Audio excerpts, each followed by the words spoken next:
Hello friends, कैसे हैं आप सब। मेरा नाम है धीरेन्द्र शुक्ला और स्वागत करता हूं आप सभी का हेलो धीरेन्द्र चैनल में। आज हम सी प्रोग्रामिंग लैंग्वेज में एरेज के बारे में पढ़ने वाले हैं। एरेज एक प्रकार का यूजर डिफाइंड डेटा टाइप होता है जिसके अंदर हम मल्टीपल वैल्यूज को स्टोर कर सकते हैं। एक नॉर्मल वेरिएबल के अंदर हम जानते हैं कि पर्टिकुलर एक वैल्यू को ही एक बार में सेव कराया जा सकता है। लेट्स सपोज कि ए नाम का एक वेरिएबल है जिसके अंदर हमने वैल्यू 10 रखी हुई है। तो अगर हम ए नाम के वेरिएबल में 10 वैल्यू को स्टोर कर रहे हैं तो वहीं पर अगर हमें वापस 20 स्टोर करना है उसी वेरिएबल के अंदर, तो हम अगर 20 को स्टोर करने की कोशिश करेंगे तो पुरानी जो वैल्यू 10 पड़ी है उसके अंदर वो ओवरराइट हो जाएगी और देन उसकी जगह पर जाकर के 20 स्टोर हो जाएगा। तो यहाँ पर हमने बनाया एरेज को जिसमें हम नॉर्मल वेरिएबल के कंपैरिजन में मल्टीपल वैल्यूज को स्टोर कर सकते हैं। तो एरेज किस प्रकार से काम करती हैं आइए देखते हैं। तो ज्यादा देर न करते हुए चलिए शुरू करते हैं।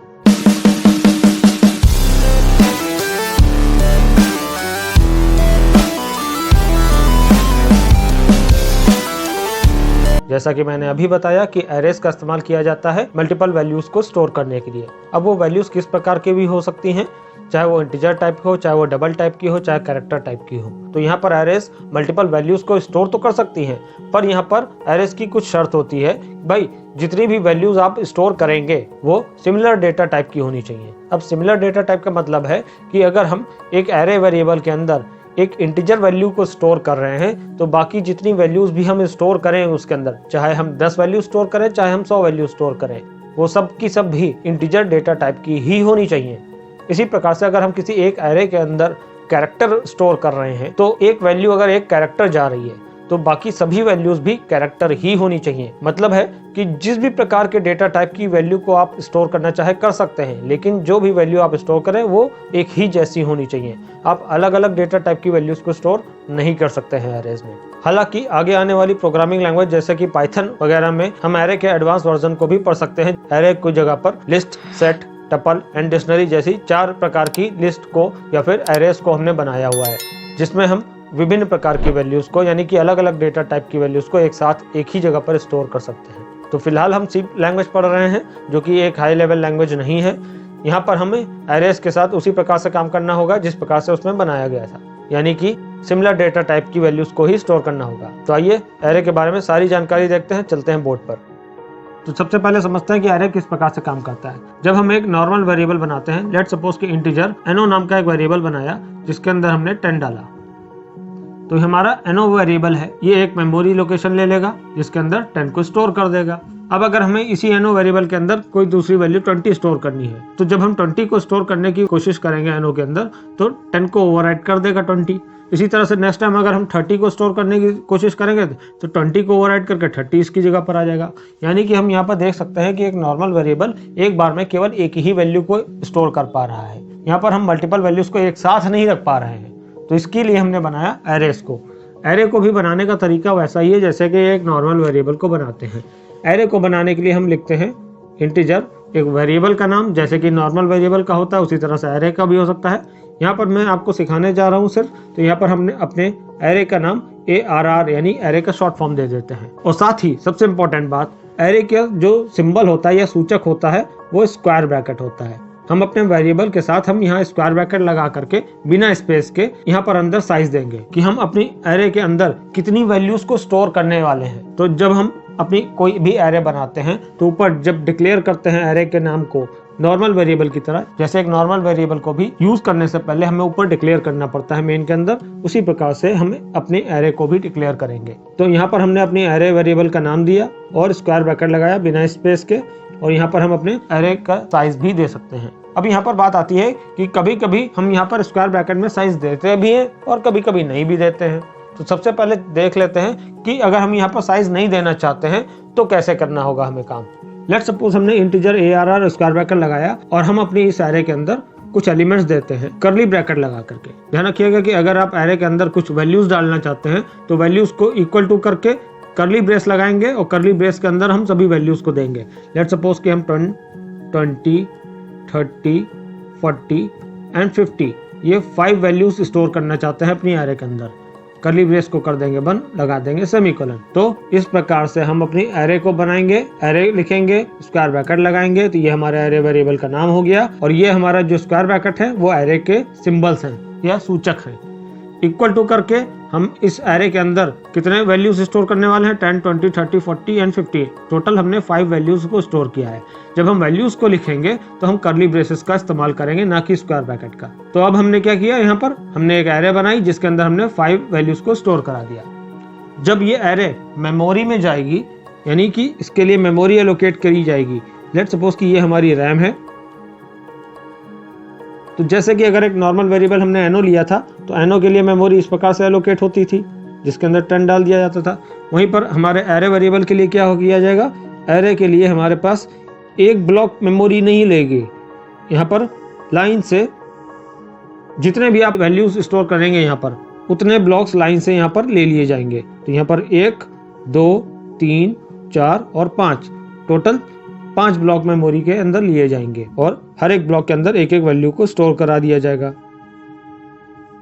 कुछ इस प्रकार से। अब बात आती है कि जो एरे हमने बनाई उसके अंदर वैल्यूज भी हमने स्टोर कर ली, लेकिन अब इनको अगर हमें कहीं यूज करना होगा, एक्सेस करना होगा या प्रिंट कराना होता है तो हम वो सब काम कैसे करेंगे। यहाँ पर जो एरे होती है, इस एरे की जो एक एक ब्लॉक लिए गए हैं, हर एक ब्लॉक की जो प्लेस है उस प्लेस को कहते हैं इंडेक्स नंबर।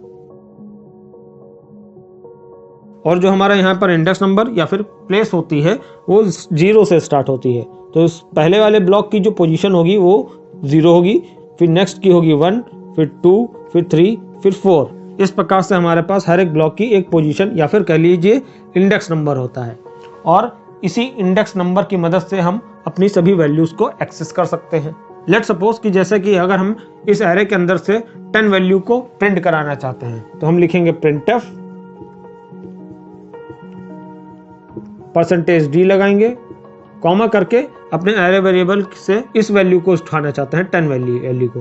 तो हम यहाँ पर लिखेंगे किस प्रकार से, अपने वेरिएबल का नाम लिखेंगे और स्क्वायर ब्रैकेट लगा करके जो भी वैल्यू उठाना चाहते हैं उसका जो इंडेक्स नंबर होगा, यानी कि जैसे कि यहाँ पर 0 है 10 के लिए, तो यहाँ पर ये 0 नंबर इंडेक्स यहाँ पर लिख देंगे।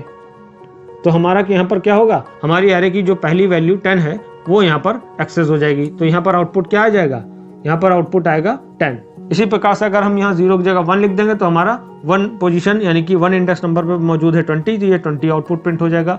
इसी तरह 2 लिखेंगे तो 30, 3 लिखने पर 40 और 4 लिखने पर 50 वाली वैल्यू एक्सेस हो जाएगी। ध्यान रखिएगा कि यहाँ पर जितने भी एरे के अंदर वैल्यूज पड़ी हुई हैं, एरे के अंदर सभी वैल्यूज को एलिमेंट बुलाया जाता है। तो 10, 20, 30, 40 एंड 50 ये सब क्या है, इस एरे के एलिमेंट्स हैं। और 0, 1, 2, 3, 4 क्या है, इस एरे के इंडेक्स नंबर्स हैं। हर एक इंडेक्स नंबर की मदद से हम उस वैल्यू को एक्सेस कर सकते हैं एरे के अंदर। चलिए आगे बढ़ते हैं। तो जब हमारी एरे को मेमोरी में इस प्रकार से एलोकेशन दी जाएगी, यानी कि मेमोरी एलोकेट की जाएगी और सबके अंदर एक एक वैल्यू को स्टोर करा दिया जाएगा, तो यहाँ पर हमारे पास हर एक एलिमेंट को उठाने के लिए हमारे पास इंडेक्स नंबर होते हैं 0, 1, 2, 3, 4। इंडेक्स नंबर हमेशा 0 से स्टार्ट होता है। तो हमारा जो एरे वेरिएबल है, इस एरे वेरिएबल के अंदर हमारे पहले वाले ब्लॉक का जो एड्रेस होता है वो स्टोर होता है। याद करिए, मैंने आपको बताया था कि जब भी कोई वेरिएबल लिया जाता है तो उसके लिए मेमोरी एलोकेट की जाती है। लेट सपोज एनो नाम का वेरिएबल है तो उसके लिए मेमोरी एलोकेट की गई, इसके अंदर वैल्यू 10 डाल दी गई। तो 10 यहाँ पर वैल्यू होती थी। एनो हमारा वेरिएबल का नाम है और इस वेरिएबल के नाम की मदद से हम इस ब्लॉक को, मेमोरी को एक्सेस कर रहे हैं। और हर एक ब्लॉक का पर्टिकुलर कोई ना कोई रैंडम नंबर में एक एड्रेस होता है। लेट सपोज कि यहाँ पर भी रैंडमली कोई नंबर है 4802 लेट सपोज। तो यहाँ पर ये जो एड्रेस होता है 4 अंकों में या 3 अंकों में या कितने भी डिजिट का हो सकता है, ये रैंडम नंबर होता है, इसे हम याद नहीं कर सकते हैं। तो इसी प्रकार से यहाँ पर हर एक ब्लॉक का कोई ना कोई एड्रेस होगा। तो यहाँ पर हमारे पास अभी थोड़ी देर के लिए मैं इंडेक्स नंबर्स को हटा देता हूँ। तो हमारे पास जो पहला ब्लॉक का एड्रेस होगा, मान लिया कि इसका एड्रेस है 1504। तो ये जो हमारा पहले ब्लॉक का एड्रेस है, ये एड्रेस हमारा एरे वेरिएबल स्टोर करता है अपने पास।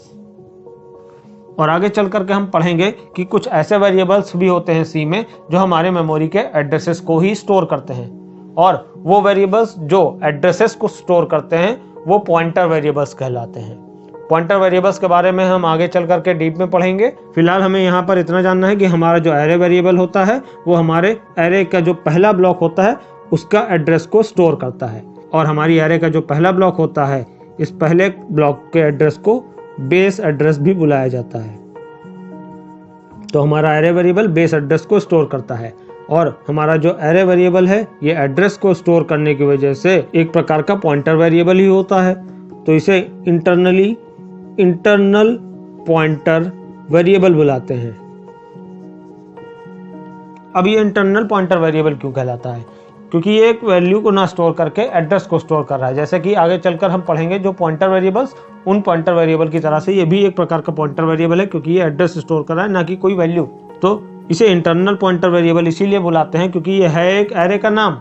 नॉर्मल वेरिएबल की तरह ये भी वैल्यू को ही रख रहा है, चाहे 5 वैल्यू रखिए चाहे 100 वैल्यू रखिए, रख तो ये वैल्यू रहा है, लेकिन हमारा जो वेरिएबल का नाम है ये पर्टिकुलर नाम हमारे पहले ब्लॉक के एड्रेस को स्टोर करता है, और इस नाम की मदद से हम अंदर मल्टीपल वैल्यूज को स्टोर कर सकते हैं। इसलिए ये इंटरनली एक पॉइंटर वेरिएबल की तरह वर्क करता है, जबकि ओरिजिनली ये पॉइंटर वेरिएबल नहीं है। यानी कि ओरिजिनली ये क्या करता है, ये पॉइंटर वेरिएबल का ही काम करता है, इस वजह से इसे इंटरनल पॉइंटर वेरिएबल बुलाया गया है। तो हम यहाँ पर देख सकते हैं कि हमारे जो एरे है इसके अंदर हमने टोटल 5 वैल्यूज को स्टोर किया है, और एरे के अंदर वैल्यूज को एलिमेंट बुलाया जाता है।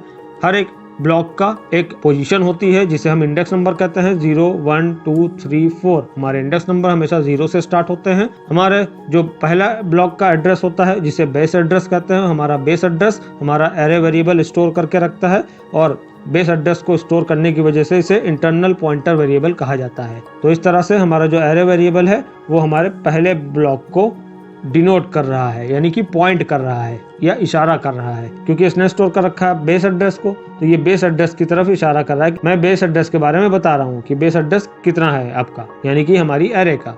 तो हम यहाँ पर देख रहे हैं कि हमारी जो एरे है वो इंटीजर डेटा टाइप की है।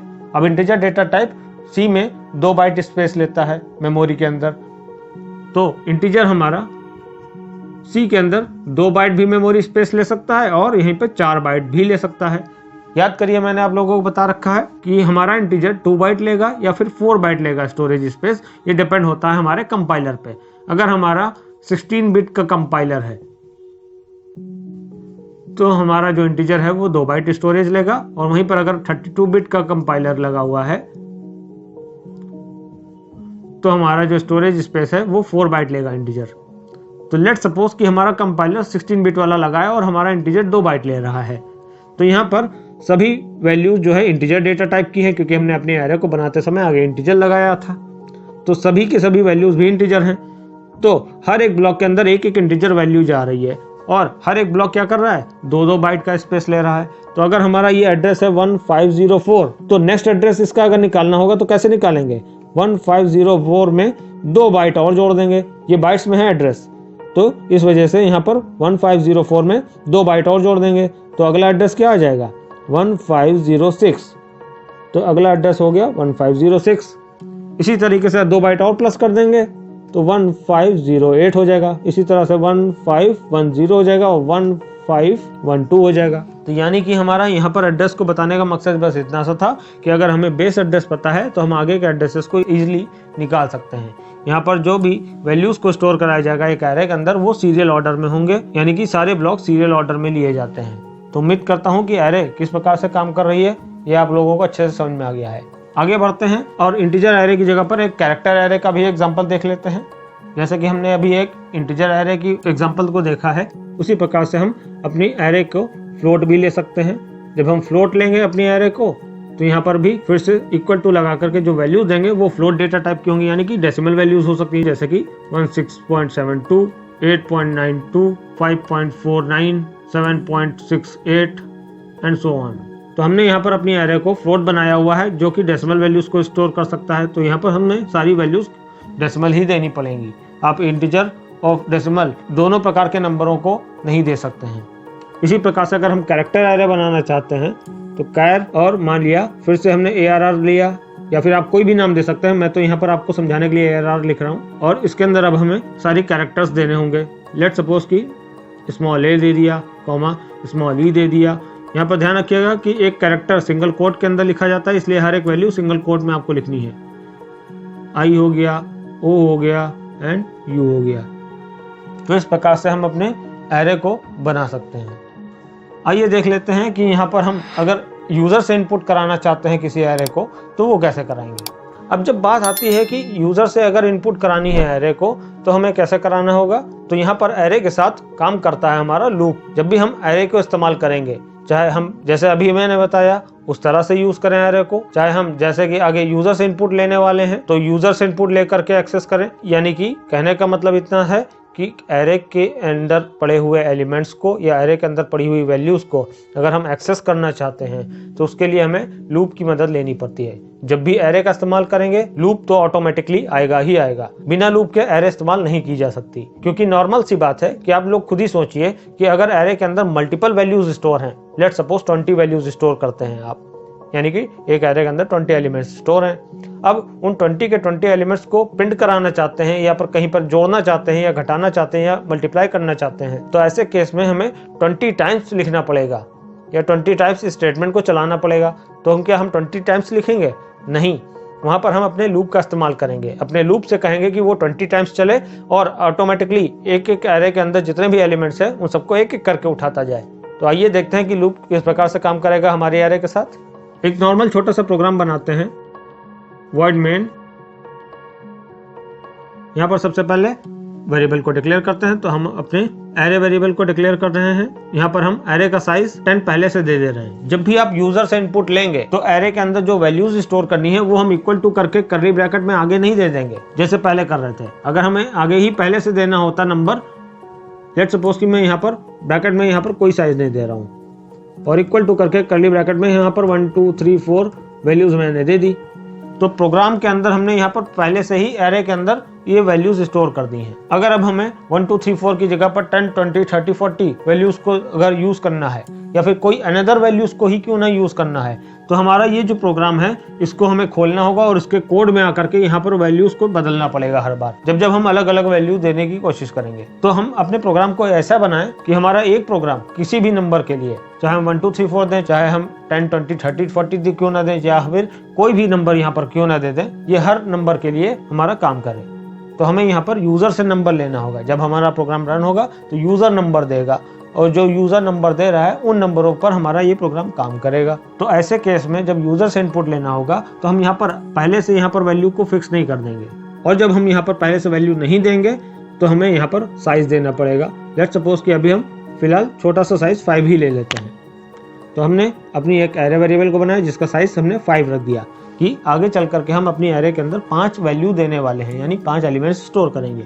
इस प्रकार से हमने अपनी एरे को डिक्लेयर कर दिया। उसके बाद जैसा कि अभी मैंने बताया कि हम लूप का इस्तेमाल करेंगे, तो लूप को कंट्रोल करने के लिए लूप कंट्रोलिंग वेरिएबल भी एक चाहिए। लेट्स सपोज कि हम x नाम का वेरिएबल ले लेते हैं लूप को कंट्रोल करने के लिए। और अब हम प्रोग्राम में करने क्या वाले हैं कि हमारी एरे के अंदर जितने भी वैल्यूज स्टोर होंगी उन सभी वैल्यूज को एक एक करके उठाएंगे और सबको जोड़ करके आखिरी में सम प्रिंट करने वाले हैं। तो हमें क्या करना होगा, यहाँ पर एक सम नाम का वेरिएबल ले लेते हैं जिसकी वैल्यू स्टार्टिंग में 0 कर देते हैं।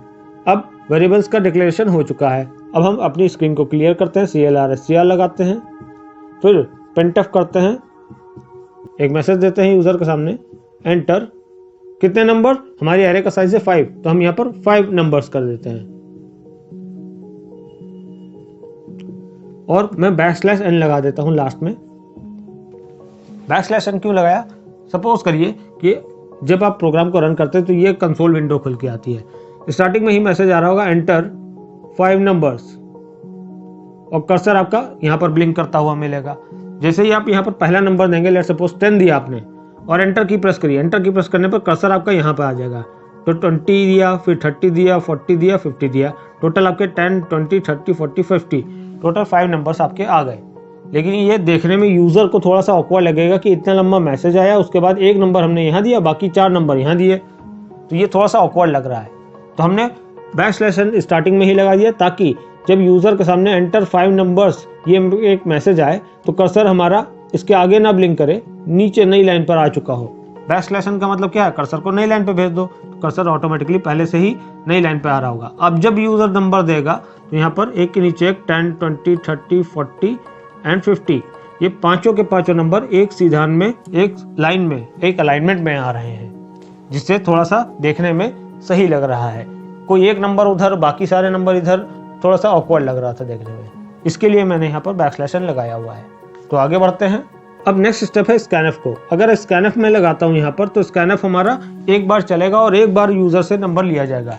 हमें तो टोटल 5 नंबर लेना है ना, तो हम अपने फॉर लूप को लगाते हैं सबसे पहले, और फॉर लूप को हम अपने एक्स वेरिएबल से कंट्रोल कर रहे हैं।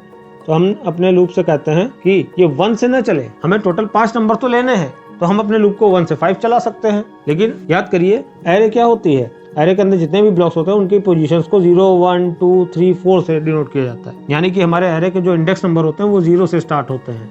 तो हम अपने इंडेक्स नंबर को भी अपने लूप कंट्रोलिंग वेरिएबल से ही कंट्रोल करेंगे। तो हम यहाँ पर अपने लूप को इस प्रकार से चलाएंगे कि हमारा इंडेक्स नंबर ही यहाँ पर आए, 0 से चलाएंगे और x लेस देन 5 लिखिए या फिर लेस देन इक्वल टू 4 लिख दीजिए।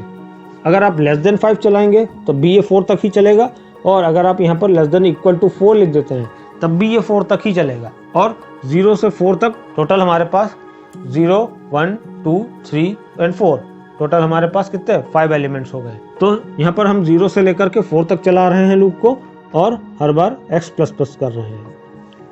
मैं यहाँ पर 0 से लेकर 4 क्यों चला रहा हूँ, 1 से लेकर 5 क्यों नहीं चला रहा हूँ, आगे देखते रहिए, अभी आपको अच्छे से समझ में आ जाएगा। प्रेस लगाया और इसके अंदर हम स्कैनफ लगा देते हैं, %d एम्परसेंड, याद होगा आपको कि स्कैनफ के अंदर एम्परसेंड लगाते हैं, और अपना एरे वेरिएबल दे देंगे और स्क्वायर ब्रैकेट में यहाँ पर इंडेक्स नंबर देते थे वैल्यू को उठाने के लिए। याद करिए अभी बताया था थोड़ी देर पहले। तो यहाँ पर इंडेक्स नंबर को 0 या फिर 1 या फिर 2 नहीं लिख देंगे। यहाँ पर इंडेक्स नंबर को किससे उठा रहे हैं, अपने लूप कंट्रोलिंग वेरिएबल से उठा रहे हैं। तो हम यहाँ पर अपने लूप कंट्रोलिंग वेरिएबल x को लिख देते हैं और कर्ली ब्रेस को कर देंगे बंद। तो यहाँ पर ये किस प्रकार से काम करेगा, x की वैल्यू फर्स्ट टाइम 0 है, तो क्या 0 छोटा है 4 से, हाँ है। तो यहाँ पर अंदर आएगा, स्कैनफ को चलाएगा, और स्कैनफ एक बार चलेगा तो स्क्रीन पर यूजर ने एक नंबर दिया 10 को उठाएगा, और x की वैल्यू इस समय 0 है, तो ARR ब्रैकेट के अंदर x की वैल्यू 0 हो जाएगी। ARR 0 यानी कि एरे का जो पहला ब्लॉक होगा, यानी कि ये वाला ब्लॉक, इस ब्लॉक के अंदर इस वैल्यू को उठा करके यहाँ पर स्टोर कर देगा। फिर से यहाँ से लूप रिटर्न होगा और खुद को रिपीट करेगा, s की वैल्यू 0 से बदल करके हो जाएगी 1, एक इंक्रीमेंट हो जाएगा। 1 भी छोटा है 4 से, कंडीशन 2 अंदर आए, और ARR x यानी कि ARR इस बार x की वैल्यू हो गई है 1। तो अगला जो नंबर यूजर देगा 20 लेट सपोज, तो उस 20 नंबर को ARR 1 की पोजीशन पर, यानी कि ये है 1 वाली पोजीशन, यहाँ पे ले जाके 20 को स्टोर कर देगा। इसी प्रकार से अगली बार फिर से बढ़ जाएगा, 1 से हो जाएगा 2, तो 2 भी छोटा है 4 से, कंडीशन 2 होगी, 2 होने पर अंदर आया, और ARR इस बार x की वैल्यू 2 है, तो यहाँ पर ARR 2 हो जाएगा। तो अगला नंबर जो यूजर देगा लेट सपोज की 30, तो वो 30 को उठा करके 2 वाली पोजीशन यानी कि यहाँ पर ला करके रख देंगे। इस प्रकार से हमारा जो लूप है वो 0 से लेकर 4 तक चला रहे हैं, ताकि हमारा जो लूप है वो इंडेक्स नंबर को डिनोट करे। अगर हम 1 से 5 चलाते तो यहाँ पर पहली बार 1 होता, तो ARR 1 के अंदर हमारी वैल्यू स्टोर होती, ना कि 0 में, तो हमारा पहला वाला ब्लॉक खाली जाता। फिर अगली बार ये 2 हो जाता तो 2 वाले में स्टोर कर देता, फिर 3 हो जाता, 4 हो जाता, फिर 5 हो जाता। लेकिन 5 वाला तो ब्लॉक ही नहीं है ना हमारे पास, क्योंकि हमारे जो इंडेक्स नंबर है वो 0 से 4 चल रहे हैं, तो हमने अपने लूप को भी 0 से 4 चलाया। मतलब तो बस यहाँ पर अपने लूप को 5 बार चलाने से है ना, कि हमारा लूप 5 बार चले और 5 वैल्यू हमारे पास आ जाए। तो हमने अपने इंडेक्स नंबर को ही यहाँ पर दे दिया है 0 से 4, ताकि हमारा लूप भी चल जाए 5 बार और हमारा काम भी हो जाए कि हमारी जितनी भी वैल्यूज हैं वो पर्टिकुलर अपनी अपनी पोजीशंस पे जाके ही सेव हो। तो उम्मीद करता हूँ यह लूप आपको अच्छे से समझ में आ गया होगा। आगे बढ़ते हैं अपने प्रोग्राम में। अब ये लूप खत्म होने के बाद तक हमारे पास सारे नंबर्स आ चुके होंगे। अब हमें क्या करना है, अब हमारे पास जितने भी नंबर्स आ चुके हैं एरे के अंदर उन सभी को सम कर देना है। तो हम फिर से अपना एक दोबारा लूप लगाएंगे, x बराबर 0, x less than equal to 4, x plus plus. और इस बार हम अंदर क्या लिखेंगे, सम बराबर सम प्लस ARR x, और अपने लूप को कर देंगे बंद। तो अब ये लूप किस प्रकार से काम करेगा, याद करिए मैंने आप लोगों को बताया था कि किसी भी एक्सप्रेशन के अंदर ये प्रोसेसिंग वाली एक लाइन है, ना ही प्रिंटिंग हो रही है ना ही यूजर से इनपुट लिया जा रहा है। इस लाइन के अंदर एडिशन या फिर सब्ट्रैक्शन या किसी भी प्रकार का कोई ऑपरेशन परफॉर्म किया जा रहा है। तो किसी भी एक्सप्रेशन या फिर स्टेटमेंट के अंदर अगर इक्वल टू ऑपरेटर लगा हुआ है तो इक्वल टू के left hand side and right hand side दोनों तरफ का अगर कोई वेरिएबल, जैसे कि यहाँ पर सम आया है y दोनों तरफ, तो दोनों तरफ अगर कोई वेरिएबल आ रहा है तो उसकी वैल्यू को हमें ऊपर 0 करना पड़ता है, क्योंकि जब ये लाइन प्रोसेस की जाएगी तो यहाँ पर स्टार्टिंग वैल्यू जो होगी सम की वो उठाई जाएगी। तो स्टार्टिंग में 0 हमने रखा हुआ है तो यहाँ पर 0 उठ करके आ जाएगा। अगर हम 0 नहीं रखेंगे तो इसके अंदर क्या होगा, जब भी आप किसी वेरिएबल को डिक्लेयर कर देते हैं लेकिन कोई वैल्यू स्टार्टिंग में नहीं डालते हैं, जैसे कि यहाँ पर x में, तो उसमें गार्बेज वैल्यू आती है। गार्बेज वैल्यू क्या होती है, किसी भी मेमोरी के एक ब्लॉक के अंदर पहले से कोई वैल्यू पड़ी हुई हो लेकिन वो वैल्यू हमारे इस प्रोग्राम के लिए किसी भी प्रकार से यूजफुल नहीं है।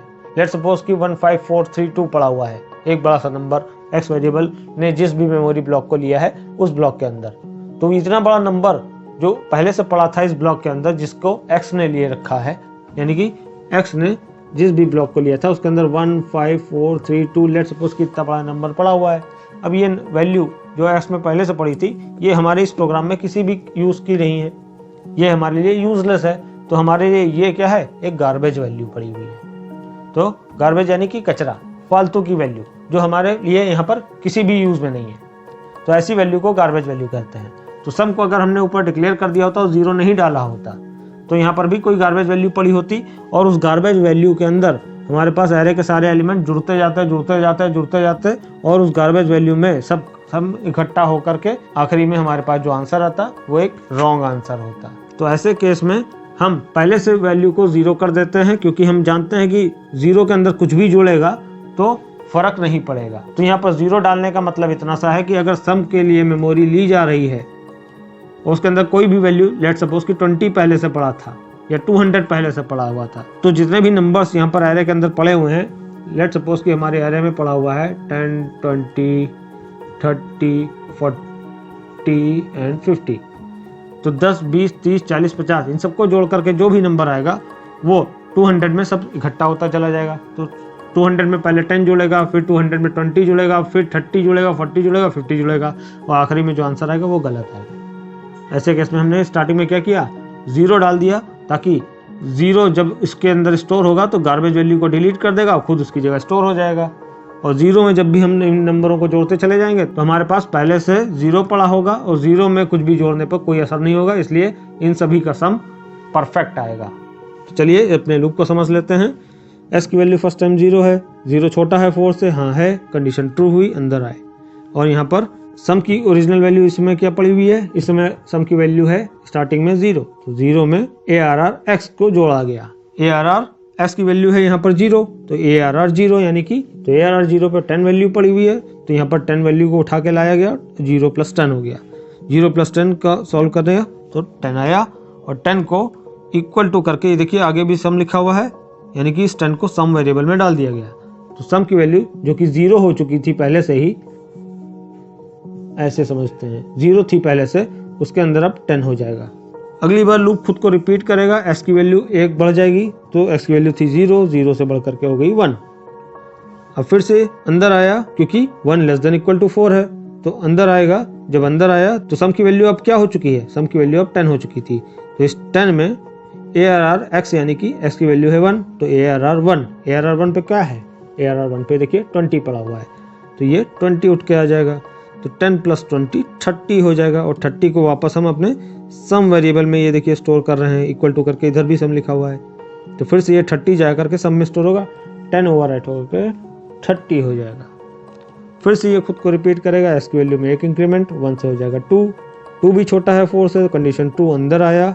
और फिर से इस बार क्या होगा, सम की वैल्यू क्या हो चुकी थी 30 और ARR x की वैल्यू क्या है 2, तो ARR 2 पे क्या पड़ा हुआ है, ARR 2 पे देखिए 30 पड़ा हुआ है, तो ये 30 उठ करके फिर से आया, 30 + 30 60 हो गया, 60 को उठा करके सम में स्टोर किया, सम के अंदर अब 30 से ओवरराइट होकर के 60 हो गया।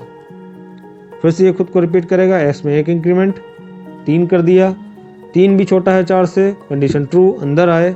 और यहाँ पर फिर से सम की वैल्यू क्या है, अब सम की वैल्यू इस समय 60 है, तो फिर ARR x की वैल्यू 3 है, तो ARR 3 पे क्या है, ARR 3 पे 40 पड़ा हुआ है, तो ये 40 उठ करके यहाँ पर आएगा, 60 + 40 100 हो गया, 100 को सम में स्टोर कर दिया, तो सम के अंदर 60 से हो गया 100। फिर से ये लूप खुद को रिपीट करेगा, s की वैल्यू एक increment 4, 4 less than equal to 4, तो 4 लेस देन नहीं है लेकिन इक्वल टू तो है, तब भी कंडीशन ट्रू हुई, अंदर गया। सम की वैल्यू अब क्या हो चुकी है, 100 हो चुकी है। प्लस ARR x में क्या पड़ा हुआ है, ARR x की वैल्यू है 4, तो ARR 4 पे है 50, ये 50 उठ करके यहाँ पर आएगा। 100 प्लस 50 150 को वापस सम में स्टोर करा दिया, सम में असाइन कर रहे हैं। सम में जैसे ही 150 असाइन हुआ तो 100 को ऐड करके ये 150 आ गया। अगली बार खुद को रिपीट करेगा लूप, s की वैल्यू प्लस प्लस होकर के 5 हो जाएगी। लेकिन जब कंडीशन चेक होगी 5 लेस देन इक्वल टू 4, तो कंडीशन फॉल्स हो जाएगी क्योंकि 5 ना लेस देन है ना ही इक्वल टू है 4 के। तो यहाँ पर हमारा लूप बंद हो जाएगा और फाइनली सम के अंदर क्या आ चुका है, सम के अंदर 150 आ चुका है, यानी कि इन सभी एलिमेंट्स का सम आ चुका है। तो लूप से बाहर निकलेंगे और सम के अंदर जो भी वैल्यू आई है यानी कि इन सभी एलिमेंट्स का सम, उसे हम प्रिंट करा देंगे। सम इज कितना है, %d और सम वेरिएबल की वैल्यू। ये तो आप लोगों को पता ही होगा कि सम वेरिएबल हो चाहे कोई भी वेरिएबल हो, वो डबल कोट के एरिया में नहीं आ सकता, इसलिए वेरिएबल को बाहर बैठाएंगे कॉमा लगाने के बाद। और वो वेरिएबल जिस भी डेटा टाइप का है, जैसे कि यहाँ इंटीजर डेटा टाइप का है, उसका फॉर्मेट स्पेसिफायर %d लगा देंगे वहां पर जहां पर हम उसे वैल्यू को प्रिंट करना चाहते हैं। तो सम इज लिख करके आएगा, एक मैसेज है नॉर्मल, उसके बाद %d की जगह पर सम वेरिएबल की वैल्यू यानी कि 150 आ जाएगा। तो आंसर आएगा सम इज 150। प्रिंट होने के बाद आखिरी में गेट cs लगा देंगे और मेन फंक्शन को बंद कर देंगे। तो ये है एक छोटा सा एग्जांपल जिसमें हमने एक एरे के अंदर एलिमेंट्स को स्टोर कराया है यूजर से लेकर के, जिसमें हमने लूप का मदद लिया और उसी लूप की मदद से हमने सभी एलिमेंट्स को उठा करके सम नाम के वेरिएबल में सबको सम कर दिया है। सम करने के बाद जो भी हमारा सम आया है, लूप से बाहर निकल करके हमने अपने सम को प्रिंट करा दिया है। तो उम्मीद करता हूँ एरे किस प्रकार से काम कर रही है ये आप लोगों को अच्छे से समझ में आ गया होगा। ज़्यादा अच्छे से समझने के लिए चलते हैं लैपटॉप पर और वहाँ पर भी समझ लेते हैं कि ये हमारी एरे किस प्रकार से काम करती है। तो हेलो फ्रेंड्स, अब हम आ गए हैं अपने लैपटॉप की स्क्रीन पे। तो चलिए सबसे पहले ओपन कर लेते हैं टर्बो C++। ये देखिए हमारा टर्बो C++ का आइकन है, डबल क्लिक करते हैं और ये हमारा टर्बो C++ ओपन हो गया है। यहाँ स्टार्ट टर्बो C++ पर करेंगे क्लिक और ये हमारा C ओपन हो गया है। फाइल में जाएंगे, न्यू ऑप्शन लेंगे, यहाँ पर सबसे पहले अपनी फाइल बना लेते हैं। मैं सारे header files and main function को पहले लिख लेता हूँ, उसके बाद में आगे आप लोगों को बताता हूँ। तो फ्रेंड्स मैंने अपना हेडर फाइल्स और मेन फंक्शन को लिख लिया है। अब हम चलते हैं सबसे पहले अंदर और बना लेते हैं एक एरे वेरिएबल। यहाँ पर लिखेंगे इंट ARR और स्क्वायर ब्रैकेट लगाता हूँ और यहीं पे मैं सबसे पहले बताता हूँ कि जब हम पहले से एलिमेंट्स को डिक्लेयर कर देंगे यहाँ पर तो कैसे काम करेंगे। जैसे यहाँ पर मैंने कर्ली ब्रेसेस लगाया और कर्ली ब्रेसेस के अंदर मैं वैल्यूज दे देता हूँ 10, 20, 30, 40 एंड 50। यहाँ पर मैंने अपने एरे के अंदर 5 एलिमेंट्स दिए हुए हैं 10, 20, 30, 40 एंड 50 और इसके साथ साथ एक वेरिएबल लूप कंट्रोलिंग के लिए, यानी कि हम जैसे कि x वेरिएबल ले लेते हैं, यहीं पर कॉमा कर देंगे और x हमारा लूप कंट्रोलिंग वेरिएबल होगा। वहीं पर हमारे जो ARR वेरिएबल है वो हमारा एरे वेरिएबल है। नीचे आते हैं CLR STR फंक्शन लगाते हैं स्क्रीन को क्लियर करने के लिए। यहीं पर हम पहले प्रिंट करके देख लेते हैं कि हमारी एरे अगर हम प्रिंट करना चाहते हैं तो कैसे प्रिंट होगी। तो अगर हम यहाँ पर ARR स्क्वायर ब्रैकेट में 0 नंबर इंडेक्स दे देते हैं तो देखते हैं कि हमारा 0 नंबर इंडेक्स यानी कि पहली वाली वैल्यू 10 उठ करके आती है, यानी कि प्रिंट होती है या नहीं। प्रिंट के नीचे चलिए जल्दी से लगा लेते हैं गेट cs फंक्शन और फाइल को कर लेते हैं सेव। array.c मैंने फाइल का नाम दे दिया है, ओके करता हूँ और Alt+F9 करके कंपाइल करता हूँ। एक एरर आ रही है, देखते हैं क्या है।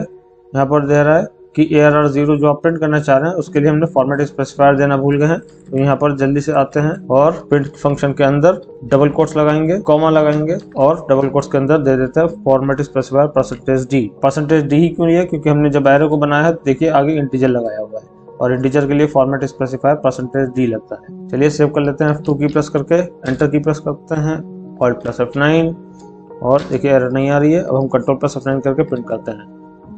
ARR 0 पे देखिए 10 वैल्यू पड़ी थी, हमारा 10 आउटपुट आ रहा है। चलिए वापस चलते हैं।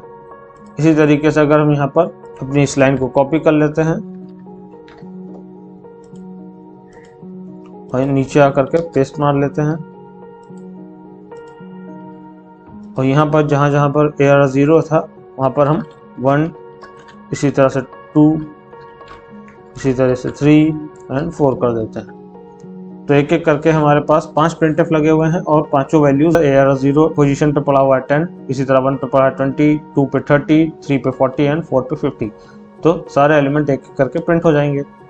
चलिए फाइल को करते हैं सेव और Ctrl+F9 करके रन करते हैं। ये देखिए हमारे पास 10, 20, 30, 40 एंड 50 सारे एलिमेंट्स एक साथ आ गए हैं, लेकिन सबके बीच में स्पेस नहीं आ रहा है। तो अगर हम एक ही लाइन में प्रिंट करना चाहते हैं तो स्पेस के लिए हम \t का यूज करने वाले हैं अब, नहीं तो फिर अगर अलग अलग लाइनों में प्रिंट करना चाहते हैं तो \n का यूज करेंगे। तो यहाँ पर जैसे कि 10 के बाद अगर हम 20 को नेक्स्ट लाइन पे चाहते हैं तो यहाँ पर \n लगा देते हैं। इसी तरीके से \n सभी के पास लगा देंगे।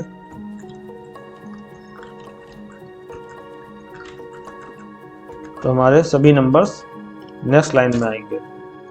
ये देखिए हमारे पास सभी नंबर अलग अलग लाइंस में आ रहे हैं। वापस आते हैं। अच्छा, अब हम यहाँ पर देख सकते हैं कि हमारी एरे के अंदर अगर 5 वैल्यूज पड़ी हुई थी तो हमने अपने प्रिंटफ स्टेटमेंट को 5 टाइम्स लिखा है।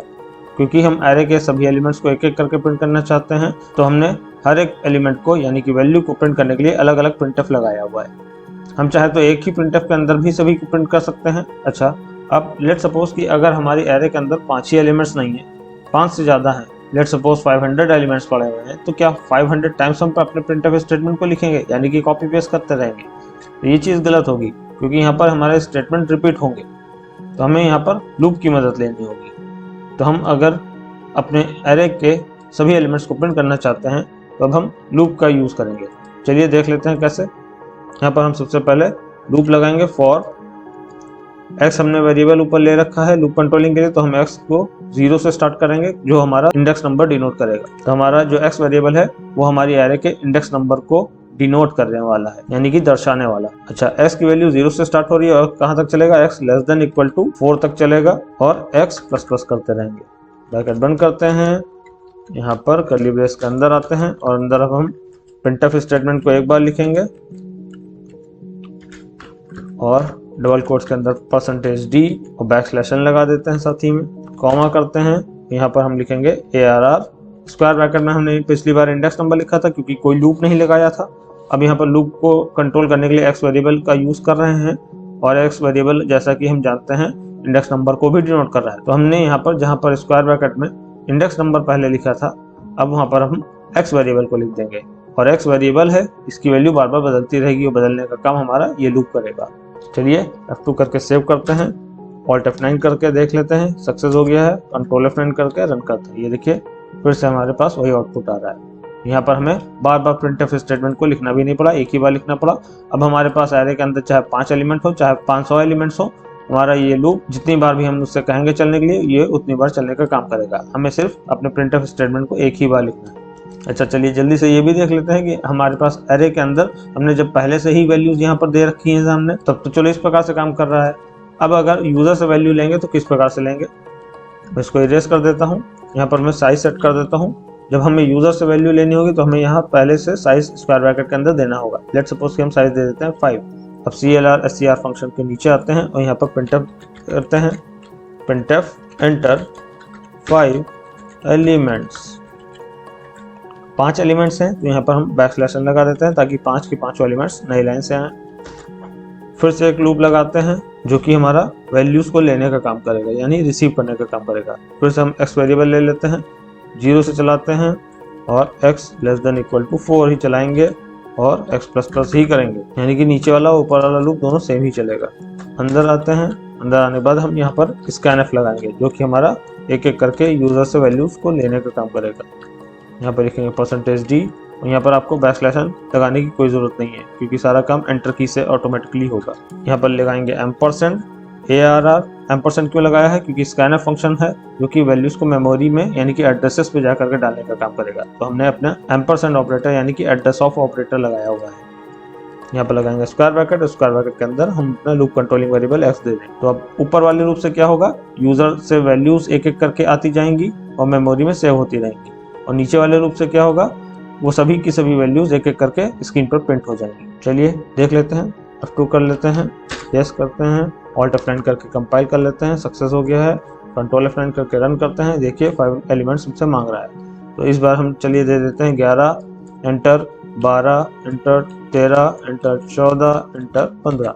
तो 5 एलिमेंट्स हो चुके हैं। जैसे ही अब हम एंटर की प्रेस करेंगे हमारे पास ये देखिए सारे नंबर्स वापस इसने प्रिंट करके दे दिए हैं। यहाँ पर जो यूजर ने नंबर दिए थे और जो प्रिंट होकर के नंबर आए हैं उनके बीच में स्पेसिंग नहीं आ रही है, जिसके लिए भी हम यहाँ पर क्या कर सकते हैं, यहाँ पर हम दोनों लूप्स के बीच में, जो पहला लूप हमारा यूजर से वैल्यूज ले रहा है और दूसरा वाला प्रिंट कर रहा है, तो दोनों लूप्स के बीच में हम एक प्रिंटफ लगा देते हैं, जहाँ पर हम डबल कोट्स के अंदर \n दे सकते हैं। अब ऊपर वाला लूप यानी कि यूजर से वैल्यूज लेने के बाद एक लाइन का गैप कर देगा और एक लाइन के गैप के बाद तब वो आउटपुट को प्रिंट करके देगा। अब अगर हम वहीं पे चाहते हैं कि जितने भी एरे के अंदर एलिमेंट्स आते जा रहे हैं या यूजर दे रहा है 5 के 5 नंबर्स, उन 5 नंबरों का सम हो जाए, तो हम यहाँ पर ऊपर एक कॉमा करके सम नाम का वेरिएबल लेना पड़ेगा जिसकी वैल्यू 0 करनी पड़ेगी। और यहाँ पर नीचे वाले लूप के अंदर पहले वाला लूप तो चल रहा है जो यूजर से वैल्यूज ले रहा है, अब ऊपर वाला लूप खत्म होने के बाद यूजर से वैल्यूज आ चुकी होंगी हमारे पास, तो अब हम यहाँ पर नीचे वाले लूप में क्या करेंगे, सम करने का काम करेंगे, यानी सम वेरिएबल के अंदर सभी एरे के एलिमेंट्स को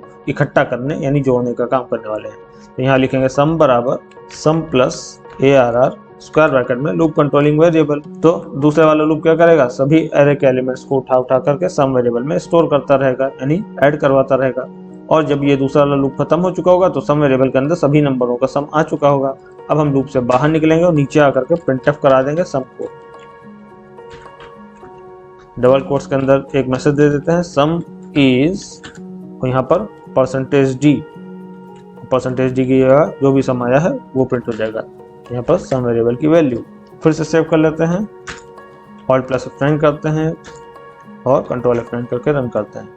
चलिए इस बार हम देते हैं यहाँ पर 1 2 3 4 5, एंटर की प्रेस करते हैं। ये देखिए सम इज 15 आ रहा है। तो उम्मीद करता हूँ एरे किस प्रकार से यूज होगी आप लोगों को बहुत अच्छे से समझ में आ गया होगा। तो उम्मीद करता हूँ कि एरे और उसका यूज आपको अच्छे से समझ में आ गया होगा। अगर आप लोगों को अभी भी कुछ समझ में नहीं आया है या मन में किसी भी प्रकार का कोई क्वेश्चन है तो आप लोग कमेंट सेक्शन में कमेंट करके मुझे ज़रूर बताएं। मैं पूरी कोशिश करूंगा आप लोगों के सभी सवालों का जवाब देने की। वीडियो अगर पसंद आई हो तो लाइक एंड शेयर करना ना भूलें एंड चैनल पर नए हो तो चैनल को ज़रूर सब्सक्राइब करें। अपना ढेर सारा ख्याल रखिए। बहुत ही जल्द मिलते हैं नेक्स्ट वीडियो में।